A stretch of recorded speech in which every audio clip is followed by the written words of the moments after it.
و اگر دو صدانو که ای پسی هم آیند ای خوانده می شود. سلام علیکم دوستدارانی انگلیشکده.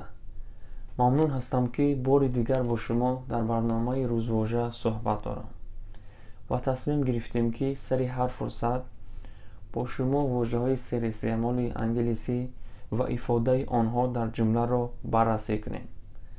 واژه امروزه فعل to be بودن می باشد. بیایید با این فعل در زمانهای حاضره ساده، گذشته ساده و آینده ساده جمله می سازیم. بیایید رفتیم. زمانی حاضره ساده.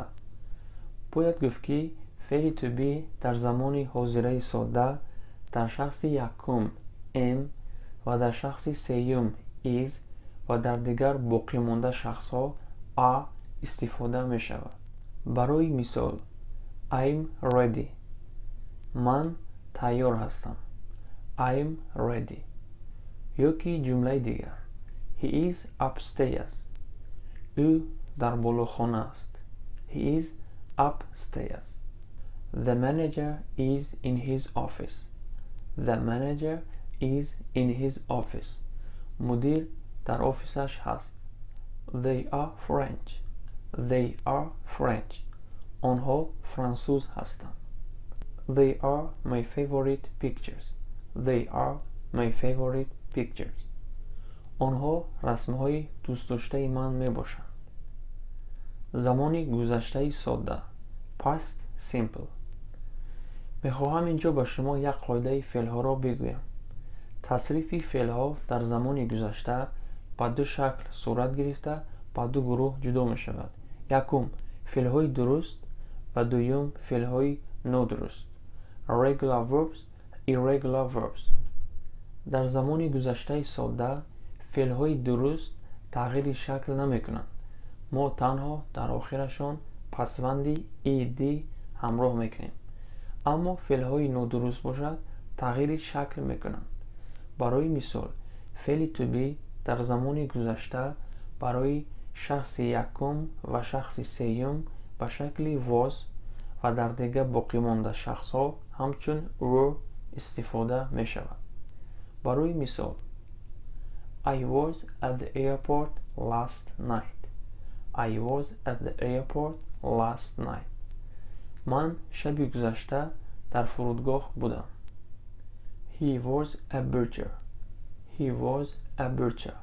او قصاب بود. They were with me last night. They were with me last night. آنها شب گذشته با من بودند. Our aim is to reduce the number of accidents. Our aim is to reduce the number of accidents. هدف ما این کم کردن مقدار صدمه ها می باشد. زمانی آینده ساده future simple. باید گفت که پیش از فعل ها در زمان آینده ساده کلمه will گذاشته می شود. I will be at home at 7. I will be at home at 7. من ساعت 7 در خانه می شوم. You will be in the hospital next week. You will be in the hospital next week. شما هفته دیگر در بیمارخانه خواهید شد. خوب تماشابینان عزیز، پیش از دوام دادن موضوع میخواهم که یک چند نقطه و قاعده‌های خوانش را برای شما یادداشت کنم. ببینید کلمه week از حرفهای W, E, E و K عبارت بوده از دو همصدا W و K و دو صدانوک E عبارت می باشد. حرف W اساساً و خوانده می شود و گاه در کلمه ها خوانده نمی شود و حرف K خوانده می شود در یک مورد خوانده نمی شود و حرف E آوازهای A, او، یو، ای را می دهد، یعنی 5 آواز را. علامت دو نقطه دراز تلفظ شدن حرف را می فهماند. فراموش نکنید که استثناء همیشه وجود دارد.